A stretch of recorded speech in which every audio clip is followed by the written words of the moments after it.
My name is Seren Elridge, and I was the daughter no one ever introduced. Not because they forgot, but because they knew I didn't match the version of family they sold to the world.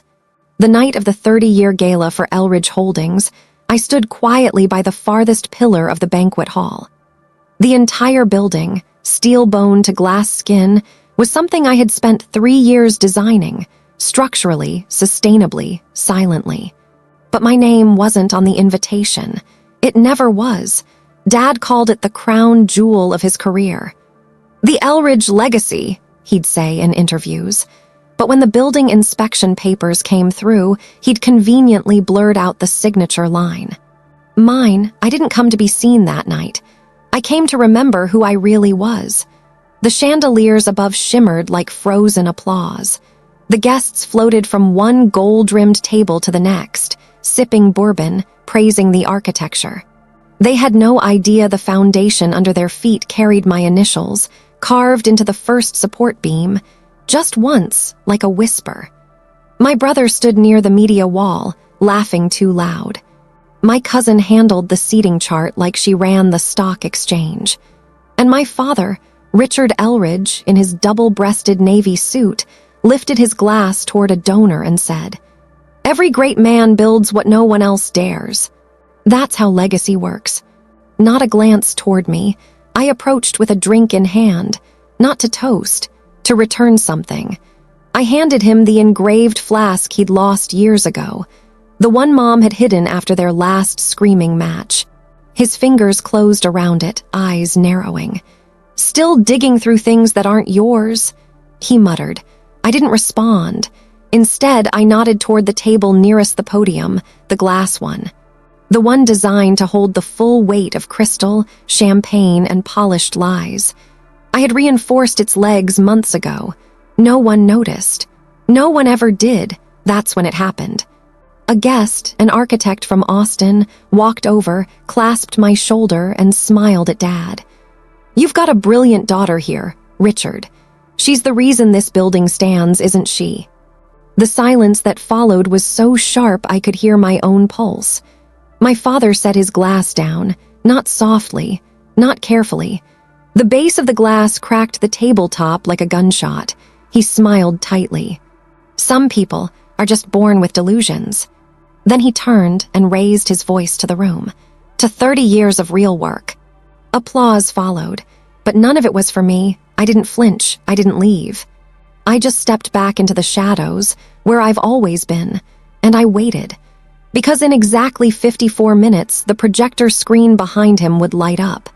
And this time, it wouldn't be showing a slideshow. It would be showing the truth. The elevator didn't ding when I pressed the button. I'd rerouted it the week before, offline from the main system, programmed to take me down 3 floors below the gala, to where the blueprint still breathed. The maintenance level was silent, except for the hum of servers. This was where the real story lived. I stepped across the polished concrete and unlocked the small utility locker behind the electrical panel. Inside wasn't a mop. It was a waterproof folder sealed in archival plastic. And inside that folder, my name, my signature, my ownership. U.S. patent number 11,827,034, filed under S. Elridge. Titled, Smart Load Distribution Grid for Tier 3 Commercial Structures. Filed 2 years ago, approved 6 months ago, and fully licensed to Elridge Holdings under one condition. Any public act of reputational harm toward the named inventor invalidates commercial usage rights, triggering immediate lockout on all revenue contracts linked to the system. They signed it, every executive, including my father. They never read it, too busy treating me like a placeholder, too eager to brand me help instead of heir. I pulled out a smaller document from the back of the folder, a transfer agreement from Nova Struct, the shell LLC I built, secretly backed by a woman who used to mentor me in grad school. She once said, "Don't demand a seat at their table. Buy the damn lumber and build your own." So I did. Nova Struct owns the structural tech in this building, and I own Nova Struct. I folded the documents back into the plastic sleeve, slid them into my messenger bag, and locked the cabinet again. When I looked up, a red light blinked from the corner of the ceiling, recording. Good. Let them try to spin this later. Because tonight wasn't just about exposing the slap, the insults, the glass. It was about this, the patent they ignored, the name they erased, the structure they thought they owned. And it was about to become public record in 47 minutes. The hallway to the server room was colder than the ballroom above. No music, no applause, just the buzz of wires hidden behind steel panels. I swiped the maintenance keycard, still registered under my name. No one bothered to revoke it because, in their minds, I was the harmless one. Invisible, quiet, exactly how I wanted to be. The server room door clicked open. Blue LED lights lined the racks like rows of silent witnesses. The hum of the cooling fans sounded almost like breathing, steady, patient, waiting. On the main screen, the slideshow for the gala's 30 Years of Triumph was queued up, ready to play in less than an hour. I didn't delete it. I simply added another file, mine. A video compilation I'd prepared weeks ago, stitched together from internal CCTV footage, audio recordings, and time-stamped documents. Proof of every insult, every forged contract, every lie. At the end of the clip, a single page would flash across the screen. U.S. patent number 11,827,034, inventor, Seren Elridge. The building's blueprint, signed and sealed. I set the playback timer for 9:57 p.m., exactly 3 minutes before Dad's final toast. Then I pulled a second lever. The building's internal announcement system would read a single statement in an automated voice. You are standing in a structure designed by the person you refuse to name. This building will not carry your lies any longer. I saved the settings, double-checked. Then I spotted something I hadn't planned for, a live security feed from the gala hall. On the screen, I saw my father clinking glasses with investors, grinning wide as if nothing had happened. And then I saw her, my sister Lydia. She was talking to a group of guests, holding my mother's necklace. The one Mom gave me before she died, whispering, "Hold this close when they try to erase you." I froze. My hand hovered over the console. It wasn't just about the patent anymore. It was about Mom, about every piece of me they tried to steal. The timer on the screen ticked down, 44 minutes. I closed the console, my reflection faint against the dark glass of the servers. I wasn't smiling. But for the first time, I didn't feel invisible. The truth had a heartbeat now, and soon the entire room upstairs would hear it. When I stepped back into the hall, nothing had changed. Except me, the violins played, the guests laughed, and my father stood beneath a 12-foot projection of his own face. No one noticed the subtle shift in the lighting. No one realized the stage timer now had 2 cues lined up. But I did, and soon so would they. A waiter passed by with a tray of wine. I took a glass, even though I never drank at these things. It wasn't about the taste. It was about the silence between the clinks. Across the room, my cousin Rachel waved me over. She wore emerald earrings Mom once promised to me. "Seren, there you are," she said like I'd gone missing from a seat I never had. Then came the line I'd heard too many times before, "Still doing your little structural thing." And then, "You should thank your dad. None of this would exist without him." I smiled, not a sweet smile, not even bitter, just the kind that says, "You're about to choke on your own words and I won't have to lift a finger." I excused myself and made my way toward the donor circle. A man in a velvet tux turned toward me. He was from the State Infrastructure Committee, one of the major funders for Texas' upcoming Green Development Bill. He looked at me and said, "You know, I've heard rumors the support system in this building was modeled after a prototype out of MIT. You wouldn't happen to know who designed it?" I raised my glass, tilted it gently toward the beams above, and replied, "Someone who doesn't need to stand on stage to be permanent." He blinked, smiled faintly. Smart answer. Behind him, my father gestured for the next toast. 2 assistants rushed to adjust the projector. They had no idea what was about to play. I moved back to my place, right against the wall, behind the last row of chairs, where I'd always been. But this time, I wasn't there to watch. I was there to listen to what the truth sounded like, when it shattered glass harder than any hand ever could. The lights dimmed. The screen flickered, and I whispered to no one in particular. Pour the wine, make the speech. Just know you built this party inside my design. 9:56 p.m. The lights dimmed for what they thought was a legacy tribute. The ballroom quieted. Forks clinked once, then silence. Everyone turned toward the stage. The projector whirred to life. But instead of the soft music and black-and-white childhood photos of Richard Elridge, the screen flickered. And then it began. Clip 1. A grainy security feed from the third-floor conference room. My father's voice filled the room, sharp, venomous. She's nothing, just a glorified intern with a college hobby. Let her design light fixtures, not buildings. Clip 2. Audio from a design meeting 2 months ago. My sister laughing. It's not like anyone would believe Seren did this. She doesn't even have a brand. The guests shifted in their seats. Clip 3. Footage of my father throwing a rolled-up blueprint onto the floor, my blueprint, and stomping it underfoot. This family was built by men, not little girls with opinions. The room froze, glasses halfway to lips, eyes unblinking. The image on the screen changed again, this time to a scanned legal document. U.S. Patent number 11,827,034. Inventor, Seren Elridge. Then came the voice. Not mine. A neutral AI tone, clear and piercing. This building's structural system, security integration, and energy grid are the intellectual property of Seren Elridge. All rights reserved. Per Clause 7. 4 of Contract 982R. Any act of public harm or defamation against the named inventor voids commercial licensing. Effective immediately, revenue access for Elridge Holdings at this site is suspended.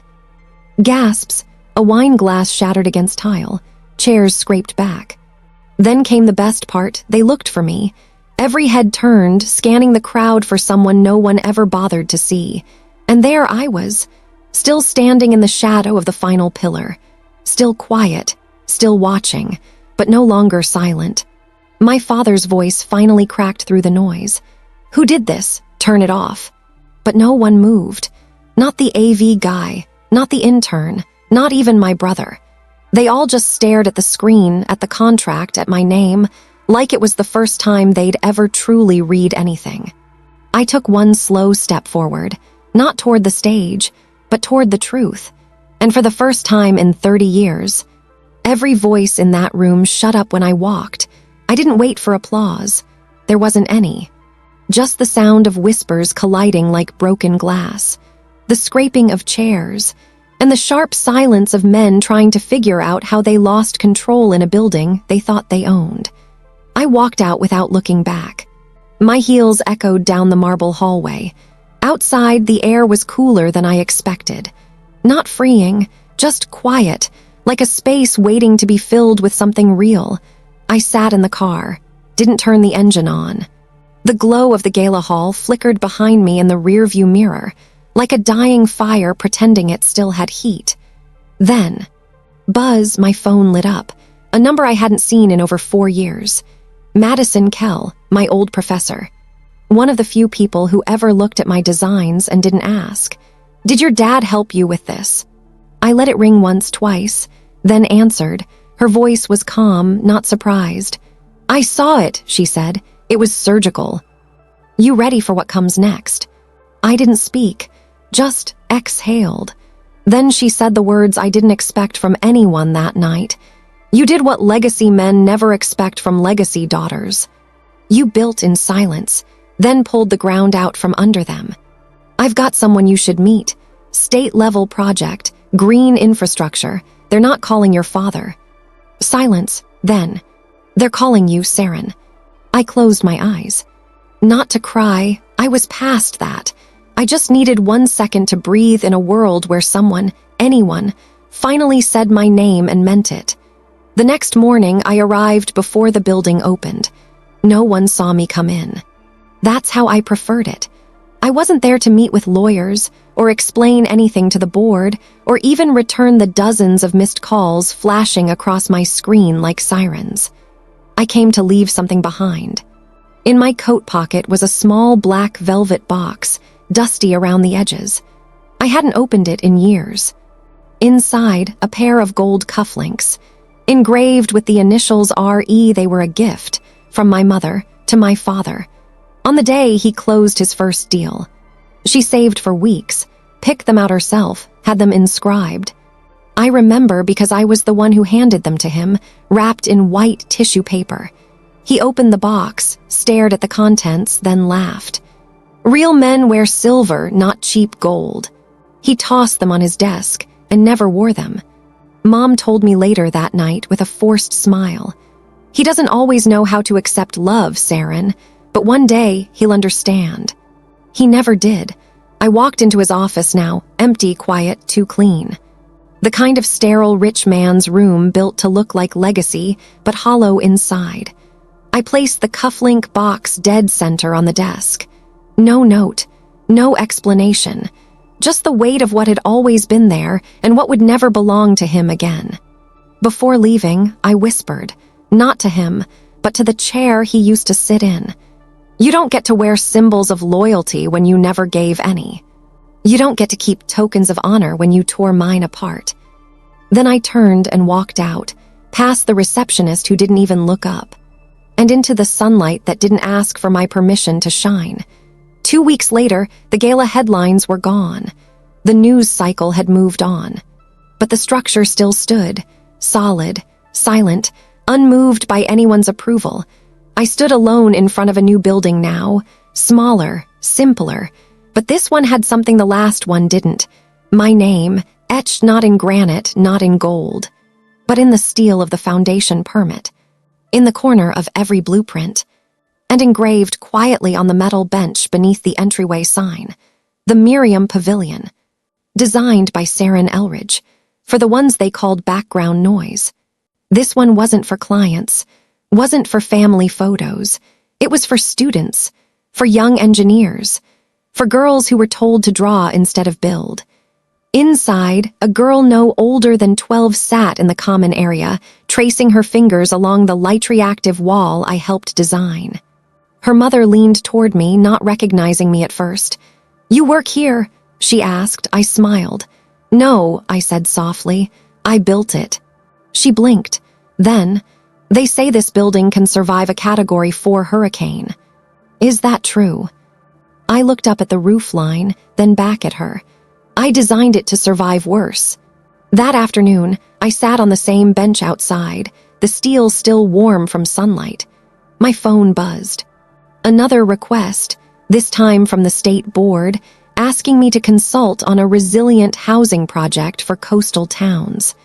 I didn't reply right away, not because I was unsure, but because for the first time, I was choosing when I spoke.